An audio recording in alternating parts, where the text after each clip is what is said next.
Florida rock band Matchbox 20 had been together 7 years when they decided to take a break to pursue solo interests. Since forming in Orlando in 1997, their 3 albums had given birth to more than 10 hit singles, and Rob Thomas had won 4 Grammy Awards for his collaboration with Carlos Santana on the smash hit Smooth. When the band reunited in 2007, minus Adam Gaynor on guitar, things had changed. We had so many things inherent in this band that were different in this process. We had a new producer. We'd never worked with a different producer. We all wrote. We've never done that before. We all wrote all of these songs together.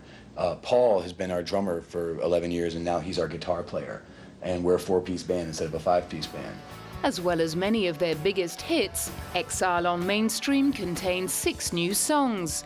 This time, instead of leaving most of the songwriting to Rob, the whole band wrote as a team. We'd create a musical, something that made us feel something musically, and then we'd wind up writing about like how that, you know, like if we hear this, it was a happy song, and like, oh, where does it go? And like somebody would come up with a line, and then that would be like, oh, that's what the song's about, and then we would all get together and like write the song about you know, the way that music made us feel. The process taught them a thing or two about collaboration.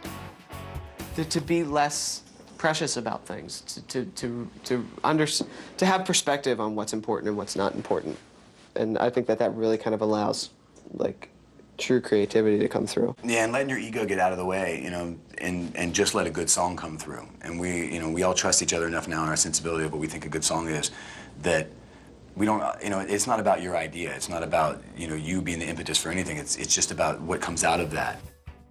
Meanwhile, Rob spent much of 2008, in between touring with Matchbox, working on his solo album Cradle Song, hoping to follow up the success of his first solo effort, Something to Be, which shot to #1 on the Billboard 200.